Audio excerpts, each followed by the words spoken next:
लेकिन ऐसे ही राहुल गांधी पप्पू नहीं हो गए हैं। उसमें खर्चा लगता है भाई, इन्वेस्टमेंट लगता है। तो मान लीजिए कि मोदी जी को हीरो बनाना है तो राहुल गांधी को मूर्ख बनाना है, और ये काम अगर मोदी जी करते तो उसका इम्पैक्ट नहीं होता। अरे मैं भी अन्ना, तुम भी अन्ना, जिधर देखो अन्ना अन्ना, अन्ना नहीं आंधी है, देश का दूसरा गांधी है। मतलब गजब गजब। अब अन्ना हजारे आए हैं, अब मोदी जी कहते हैं कि राहुल गांधी खराब आदमी है, कांग्रेस खराब आदमी है, कांग्रेस बढ़िया पार्टी नहीं है, तो लोग कहता है अरे ये तो पॉलिटिकल अपोनेंट है, ये तो बोलेगा ही ना। कौन बोल रहा है? जिसका शादी नहीं हुआ है, जो समाज के लिए लड़ता है, जो मतलब है ही मतलब सन्यासी है। फिर प्रधानमंत्री चुन करके आए और प्रधानमंत्री ने कहा कि बाकी काम जब दूसरे लोगों ने कर दिया है तो हम पॉजिटिविटी फैलाएंगे। नहीं, सबका साथ सबका विकास, 15 लाख आपके खाते में आएंगे, 2 लाख नौकरी मिलेगी हर साल, 2 करोड़। तो वादा इतना करके भूले हैं कि हम बिहार में बहुत जा चुकी हूँ, वो मेरा एक्सपर्टीज एरिया है, यूपी बिहार। और सिर्फ मुझसे पूछते थे लोग बेगूसराय में क्या हो रहा है। मैंने कहा यार बेगूसराय के बाहर भी चुनाव हो रहे हैं। हाँ, ये मैं कुछ दिनों के बाद मैं भी चिढ़ने लगी थी कि बेगूसराय में सब प्रोग्रेसिव लोगों की नज़र बेगूसराय पे थी। इसका बताइए। देखिए, ये एक्चुअली एक सीरियस कॉन्स्पिरेसी का हिस्सा है। हम लोगों को थोड़ा सा प्रोपेगेंडा के साइंस को समझना पड़ेगा। प्रोपेगेंडा एक्चुअली होता क्या है? सुबह से लेकर के आपके सोने तक अगर एक चीज़ आपको बार बार सुनाई जाए तो आपका दिमाग का एक हिस्सा चाहे अनचाहे उससे प्रभावित हो जाता है, उस एक इफ़ेक्ट आपके ऊपर पड़ना शुरू हो जाता है। जैसे आप कहीं चले जाइए और कम पढ़े लिखे व्यक्ति से भी पूछिए ठंडा मतलब, तो उसका जवाब होगा कोका कोला। आपको पता है कि ठंडा मतलब कोका कोला नहीं होता है। ठंडा मतलब ठंडा होता है। ठंडा मतलब जो है कि मतलब आप सिकुड़ जाएं, ठिठुर जाएं, दिल्ली की सर्दी, ये होता है ठंडा का मतलब। लेकिन शब्द कैसे आपके परसेप्शन को पूरे तरीके से कैप्चर कर लेता है। एक सीरीज में मैं ही आपके इस सवाल का जवाब दे देता हूँ, जो कि टुकड़े टुकड़े गैंग और जेएनयू में क्या हुआ था और फिर बेगूसराय में क्या हुआ, उसके पीछे का जो एक प्रोपेगेंडा का साइंस है वो मैं बता देता हूँ। इसके लिए क्या होता है कि कई बार आपको खुद नहीं पता होता है कि आपके पीछे कितना इन्वेस्टमेंट किया गया है। मैं डिफेंड नहीं कर रहा हूँ राहुल गांधी को, लेकिन ऐसे ही राहुल गांधी पप्पू नहीं हो गए हैं। उसमें खर्चा लगता है भाई, इन्वेस्टमेंट लगता है। तो ऐसे ही जो है आप खान मार्केट गैंग नहीं हो गए हैं। हाँ। और ऐसे ही जो है हम टुकड़े टुकड़े गैंग नहीं हो गए। उसके पीछे खर्चा लगता है, पैसा लगता है, इन्वेस्टमेंट लगता है। इन्वेस्टमेंट किस में लगता है? इन्वेस्टमेंट प्रोपेगेंडा में लगता है। अच्छा। अब सवाल ये है कि प्रधानमंत्री जो गुजरात से आते हैं इतना बैड इन्वेस्टमेंट क्यों करेंगे? सम इंडिविजुअल्स, सम इंटेलेक्चुअल्स, सम प्रोफेसर्स, सम पीपल जो लॉयर हैं या एक्टिविस्ट हैं या ऐसे बिजनेसमैन जिनके पास करेज है कि वो अपना मार्केट का नुकसान सह करके भी देश के लिए आवाज़ उठाते हैं, तो उनके पीछे ये पैसा क्यों इन्वेस्ट किया गया? वाई? क्योंकि आपको भी पता है कि आप बहुत वोटर को इन्फ्लुएंस नहीं कर सकते हैं। हम तो खुद चुनाव लड़के देख के ही आ गए हैं। हमारे पास तो लिव्ड एक्सपीरियंस है। तो इतना इन्वेस्टमेंट होता क्यों है? आप जब इंट्रोड्यूस कर रहे थे तो आपने एक सवाल पूछा कि आप हैदराबाद आए थे जेल जाने से पहले जी। अब मैं आप लोगों को थोड़ा सा रिमाइंड कराना चाहता हूँ। हालांकि हमारी मेमोरी का भी एक अजब खेला है। हमको ऋग्वेद और अथर्ववेद बहुत आसानी से याद हो जाता है, भले हम उसको नहीं देखे हों।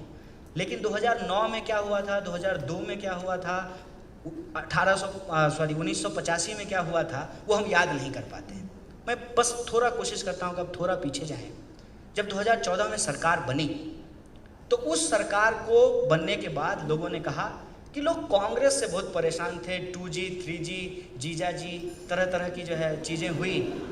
उसके बाद जो है एक नया विकल्प का ज़रूरत था और प्रधानमंत्री जो है चुन करके आए। जब वो चुन करके आए थे ठीक उससे पहले एक बड़ा जोरदार मूवमेंट हुआ था, अन्ना हजारे का मूवमेंट। अरे मैं भी अन्ना, तुम भी अन्ना, जिधर देखो अन्ना अन्ना, अन्ना नहीं आंधी है, देश का दूसरा गांधी है। मतलब गजब गजब।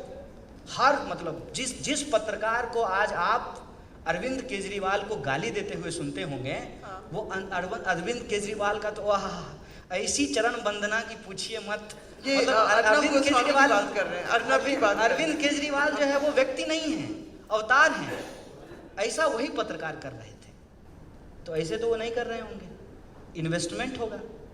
मेरा क्वेश्चन है कि अन्ना हजारे आंदोलन में जो माहौल बनाया गया वो भाजपा के लिए डायरेक्ट माहौल नहीं बनाया गया, इनडायरेक्ट माहौल बनाया गया। इनडायरेक्ट माहौल कैसे होता है?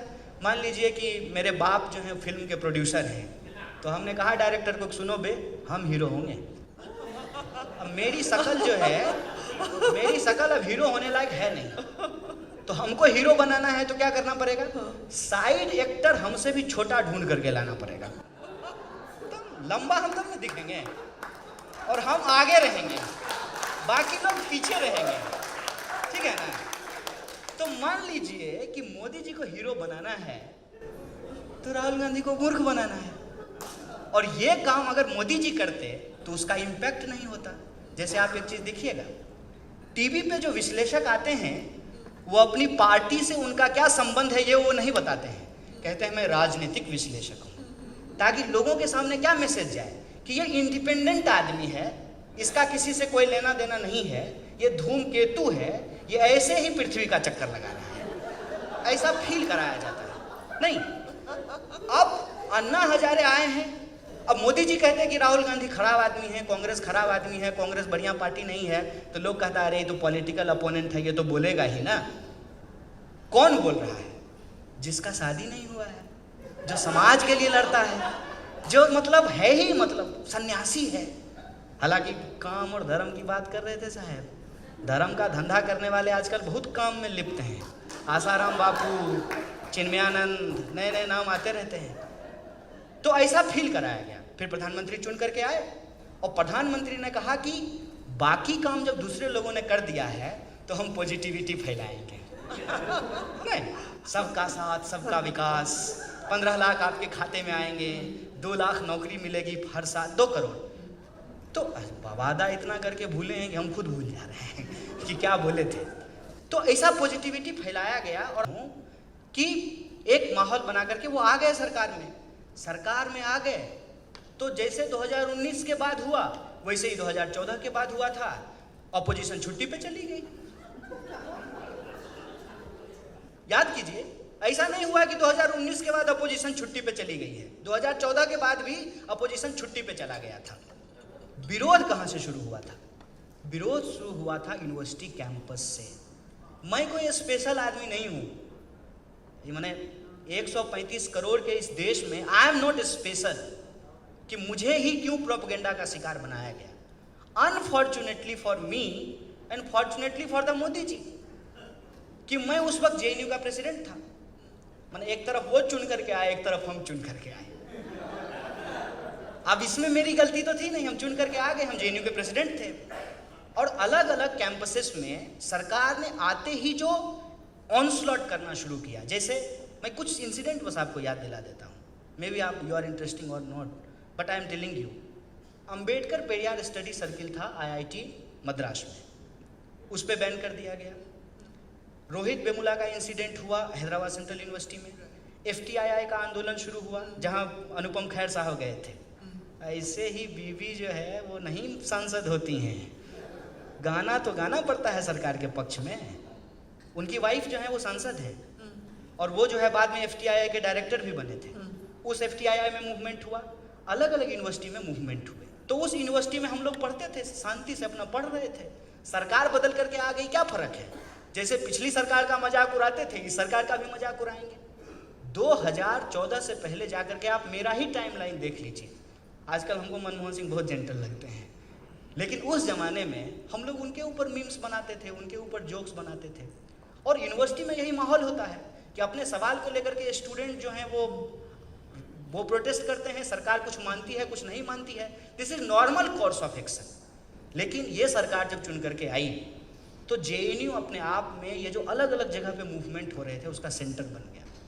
रोहित वेमुला का आंदोलन जो कि साउथ इंडिया का ही आंदोलन था, वो अचानक से एक नेशनल आंदोलन बन गया। और रोहित वेमुला के सवाल पे आप देखिए कि आखिर ये सरकार घिर गई और स्मृति जी को शिक्षा मंत्रालय के पद से हटा करके कपड़ा मंत्रालय दे दिया स्मृति गया। ईरानी की बात कर रहे हैं जी, हाँ। उस समय वो शिक्षा मंत्री थी, एजुकेशन मिनिस्टर थी। तो ये सब जब हुआ तो सरकार ने सोचा कि ये जो यूनिवर्सिटी है, ये जो लड़के हैं, ये तो हमको 5 साल तंग करेंगे, तो 5 साल के बाद उनको 5 साल फिर जीतना है, तो उस स्पेस को और उन लोगों को बदनाम करना जरूरी था। तो उन्होंने एक बहुत ही मार्वेलस तरीका निकाला कि यूनिवर्सिटी के ऊपर इस तरीके से ऑनस्लॉट किया जाए कि यूनिवर्सिटी के फेवर में जो जो लोग बोलेंगे सबको इंटरनेशनल साबित कर दिया गया। कितना आसान काम है कि एक ही तीर में अगर सबका शिकार कर लिया जाए तो सबका शिकार हो जाएगा। और आज देखिए कि वो प्रोपेगेंडा एस्टेब्लिश हो चुका है कि जेएनयू के पक्ष में जो लोग भी बोले, तमाम लोगों को इंटरनेशनल कह करके बोला जा रहा है। अमर्त्य सेन नोबेल ऑरिएट है, दुनिया उनको मानती है कि वो इकोनॉमी को मानने वाले लोग हैं, लेकिन चूंकि वो हमारे साथ आकर के खड़े हो गए, वो भी इंटरनेशनल हो गए। जो पत्रकार बोले वो भी इंटरनेशनल हो गए, जो सिनेमा जगत के लोग बोले वो भी इंटरनेशनल हो गए। अब डिफरेंस कहाँ पे है? डिफरेंस ये है कि एक प्रोपेगेंडा था, एक प्रोपेगेंडा वहाँ पे हुआ, एक प्रोपेगेंडा वहाँ पे बनाया गया, लेकिन उस प्रोपेगेंडा के पीछे कौन लोग थे, कौन लोग शामिल हैं, उसके डिटेल में तो कोई जाता नहीं है। आपको अगर ये सुनाई पड़े कान में, तो कौन लोग थे मुझे बताइए। बस आप मुझे बताइए। आपको अगर कान में सुनाई दे भारत तेरे टुकड़े होंगे, तो आपको मन नहीं करेगा कि इस आदमी का गला दबा दे? किसको गुस्सा नहीं आएगा? मन करेगा कि कानून अपनी जगह पे है, बंदूक निकालते हैं, गोली मार देते हैं। अभी एक सीआईएसएफ की कांस्टेबल ने कहा कि झंडा गाड़ देंगे सीने में। आप लोग कितने लोग जानते हैं कि अभी एक कंट्रोवर्सी जाने देते होता है, कंट्रोवर्सी से भरा पड़ा है न्यूज आजकल। तो ठीक है, मेरे सीने में झंडा गाड़ देंगी तो ये मेरे लिए सौभाग्य की बात है। मैं उनको कुछ नहीं कहना चाहता हूँ, मैं उनको सिर्फ और सिर्फ उनकी सेवा के लिए धन्यवाद देना चाहता हूँ, क्योंकि मुझे पता है कि वो प्रोपेगेंडा की शिकार है, उनको सच नहीं मालूम है। सच इतनी सी बात जो मैं कहता हूँ, जो भी लोग काम करते होंगे सरकारी क्षेत्र में, ब्यूरोक्रेसी में, कानून से जिनका वास्ता होगा, वो आसानी से इस बात को समझ जाएंगे। देश की राजधानी में एक यूनिवर्सिटी है जहां विदेशों से लोग पढ़ने के लिए आते हैं। मोर देन 140 कंट्रीज के लोग उस समय पढ़ रहे थे हमारी यूनिवर्सिटी में। तो क्या रॉ उस पर नज़र नहीं रखेगी? आईबी उसके ऊपर नज़र नहीं रखेगी? कोई इवेंट होने से पहले ही इंटेलिजेंस को पता चल जाएगा कि कोई इवेंट होने वाला है। अगर ये इवेंट उतना इंपॉर्टेंट था तो उसी समय उसको क्यों नहीं रोका गया? उस इंसिडेंट को क्यों होने दिया गया? इंसिडेंट जब हो गया, मान लीजिए कुछ में कुछ लोगों को अरेस्ट कर लिया गया, चार्जशीट क्यों नहीं की गई? दिल्ली पुलिस कहती है कि दिल्ली सरकार नहीं दे रही है, दिल्ली सरकार कहती है कि मेरे नज़र में जो है इसको हम अभी ठीक से एनालाइज नहीं कर पाए हैं। हम कह रहे हैं कि क्यों मामले को फंसा रहे हैं? गृह मंत्री 370 हटा सकते हैं तो कन्हैया कुमार पर मुकदमा चलाने का आदेश नहीं दे सकते हैं? अगर हम उनके नज़र में कश्मीर के अलगाववादियों के पक्ष में हैं उनके अनुसार, तो वो क्या हमारे ऊपर मुकदमा चलाने का आदेश नहीं दे सकते हैं? ये एक कंप्लीट पॉलिटिकल प्रोपेगेंडा है। और वही प्रोपेगेंडा बेगूसराय तक पहुंचा कि पूरे देश में क्या हो रहा है इस पे चर्चा नहीं हो। किस पे चर्चा हो? बेगूसराय में क्या हो रहा है। ऐसे ही चैनल दिखा रहा था, ऐसे नहीं दिखा रहा था। उसको कहा था कि इसको दिखाओ। जब अलायंस नहीं हुआ है, अपोजिशन अपने साथ में नहीं आई है, तो ये तय बात है कि अपोजिशन का वोट डिवाइड होगा। और अपोजिशन का वोट डिवाइड हुआ। पूरे देश में आप हमको बता दीजिए, जो मैं बार बार जब पिछले सालों में जब जा करके बोलता था तो मैं यही बोलता था कि एक तरफ 31% है जो एनडीए का वोट शेयर है, जो बीजेपी का वोट शेयर है, दूसरी तरफ 69% लोग हैं जो एनडीए के खिलाफ चुनाव लड़ रहे हैं। तो इसमें कोई रॉकेट साइंस है क्या कि 69% वोट को अगर आप एक जगह यूनाइट कर देंगे तो इजीली 31% को हराया जा सकता है? लेकिन ये अपोजिशन की यूनिटी नहीं बनी। क्यों नहीं बनी? मैं आपकी सीट में ईडी है ना, मैं तेजस्वी यादव को भी ईडी है ना, ईडी है, सीबीआई है। आपने कोशिश की, वो भी जवान है, आपने बात की। हमारी कोशिश करने से नहीं होगा ना। हमारे पास देखिए कोई एम्पायर नहीं है जिसको हमको बचाना है। इतना खुल करके हम इसलिए बोल लेते हैं कि हमारे घर पे ईडी आएगा तो चाय भी नहीं पिला पाएंगे। तो हमको कोई दिक्कत नहीं है। लेकिन ये जो डर है, उस डर की वजह से अपोजिशन की यूनिटी नहीं हुई। जब चुनाव परिणाम आ गए बेगूसराय के और मैं चुनाव हार गया, तो सबसे पहले क्या शुरू हुआ? बड़ा अपोजिशन बनने के लिए चले थे, बेगूसराय की जनता ने धूल चटा दिया। यही बन रहा है ना। इसको कहते हैं कि प्रोपेगेंडा को भी एक लॉजिकल कल्मिनेशन तक पहुंचाया जाता है। लेकिन मैं उनको एक बात कह देना चाहता हूँ, आप पार्लियामेंट में चले गए हैं, आप पार्लियामेंट जीत लिए हैं, देश के लोगों के साथ अभी भी वही समस्याएं हैं जिसको लेकर के हम लोग लड़ रहे थे। पार्लियामेंट आपका, संसद आपकी, हाँ। सड़क आज भी हमारी है। बिल्कुल। लोगों के हक और अधिकार के लिए अपनी लड़ाई को हम जारी रखेंगे।